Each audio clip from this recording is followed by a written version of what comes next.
because it's more than just I didn't think I was coached right. There's something else there. I mean, every chance he gets. It's a lot of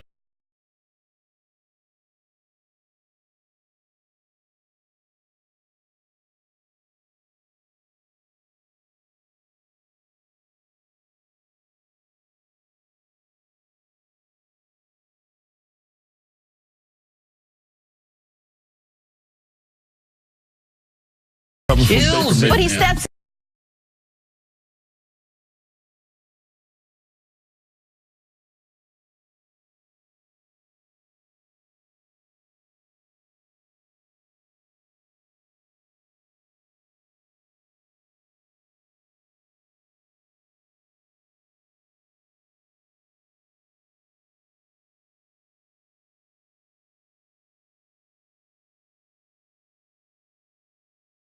into it. He fully leans into it. He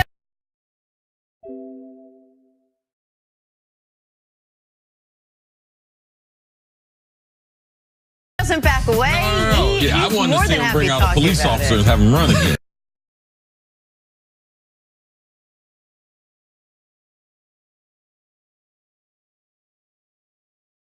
That's what I wanted to see. When it impressed me, Lamar Jackson.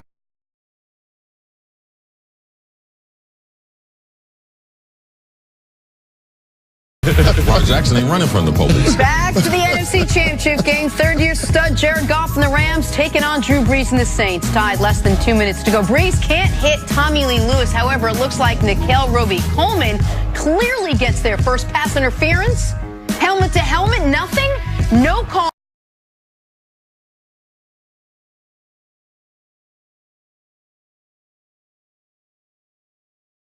From the refs on the play. Sean Payton can't believe it.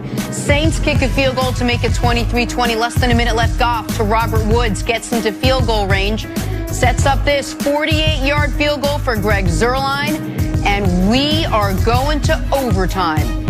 Saints would get the ball first, but on the third play, Brees gets picked off by John Johnson, and that is the most emotional I think I've ever seen Jared Goff. It would come down to a 57-yarder from Greg Zuerlein, who nails it. Rams punch their ticket to the Super Bowl.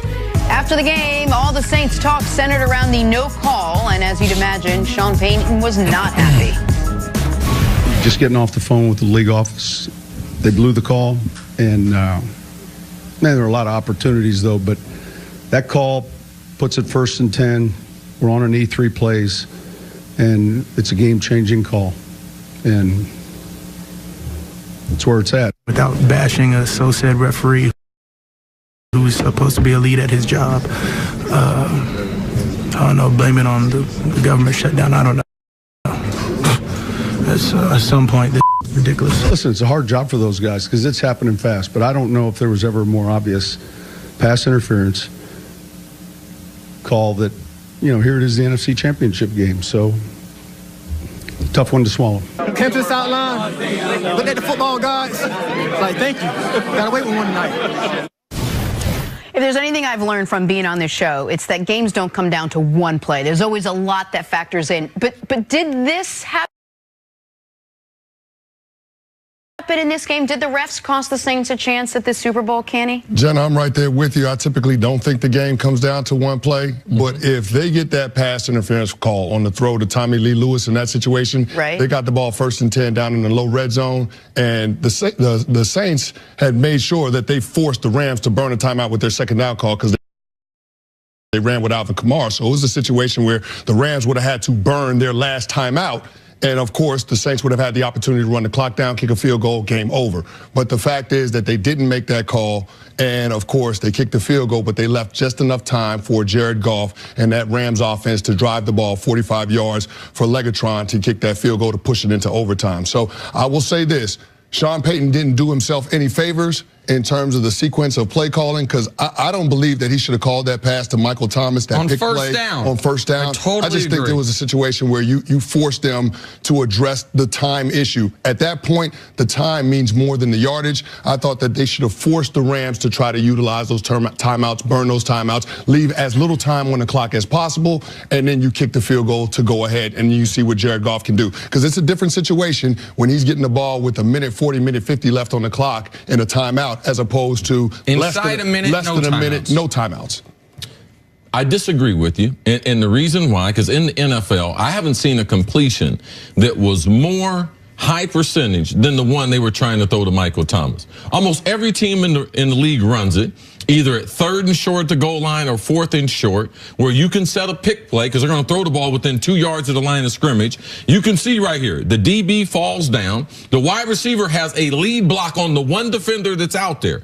So if I am going to throw the ball, and I know you guys have the benefit of realizing it didn't work, realizing they didn't win the game. But you're talking about high percentage. The safest throw I have with the quarterback who throws the ball better than anyone who's ever thrown the ball from a percentage standpoint. So that should be easy for them to be able to do. Drew Brees rushes it, ball gets stuck in his hand a little bit, comes out low, but that is a running play. That part right there, that's why I have to disagree with you. And watching the NFL, I watch almost every team run that same play. And with Michael Thomas and Drew Brees, with that perfect coverage, I'm expecting to get a completion, which is just like running the football. And listen, if the ref makes the right call, all of it's moot, right? If the ref makes the right call, they are taking knees until 10 seconds, kicking a field goal, and barring a Will Lutz disaster, they're going to the Super Bowl. I understand that.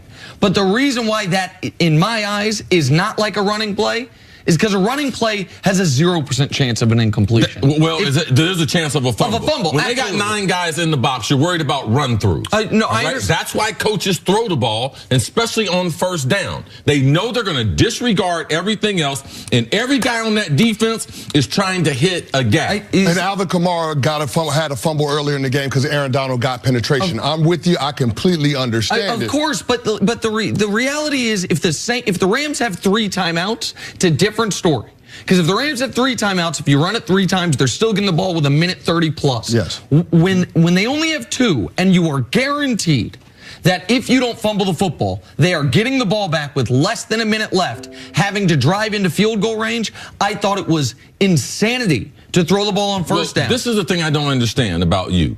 You like when people do things very, very different.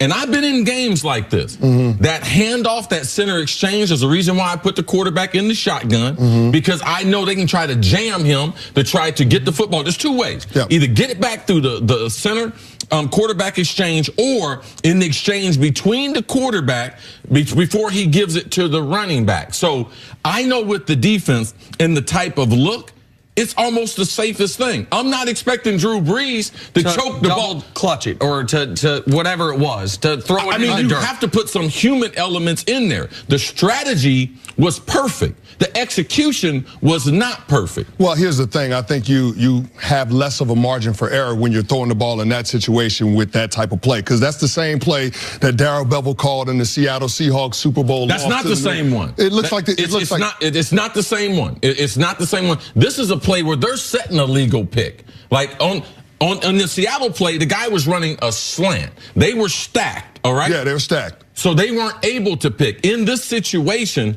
we've seen this play this year. They've changed the rules that you can block or engage a guy down the field if we throw the ball within 1 yard left or right of the line of scrimmage. Okay. So it's a different format. I can understand why you would think that.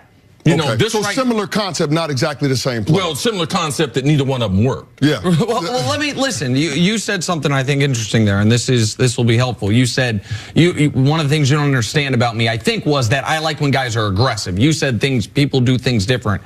What I like is when people understand time, score, situation, and the math of a situation. And I know, see, it's not a math equation. I know that. No, it is a math equation. But at that, they got 9 guys in the box. You're disregarding that math. No, I'm not disregarding that. What I am regarding there is that you are not playing the Rams anymore. You are playing the clock. And it is not, first of all, I don't believe it's a give up by running on Does it help me to score a touchdown? You don't need a touchdown. No. You need a first down. I asked you to answer that question. Does it help me to score a touchdown? No, but if I'm the Saints, you want to know something, see? If you're asking me, would I rather run the ball there or score a touchdown on the first play and give the Rams a minute 45 and 2 timeouts? I'd rather run the ball there and get 2 yards. Because you are playing the clock. You are not playing the opponent. Now, if the refs make the right call, which was the beginning of this whole discussion, this would not be what we're talking about. And it's unfair to Drew. Like, this is a legacy moment. There's a lot of things involved here where this is, I don't know how, if you're Drew Brees, you get over this. Like, this was your opportunity. Throw the ball better to Michael Thomas. That's how you get over. On first down. I'm talking about the missed call on third down. But I understand the Saints' frustration throughout all of this, but it didn't need to come down to that ref's call. Yep. All right, Chris, thank you. Coming up, how impressive was Pat Mahomes?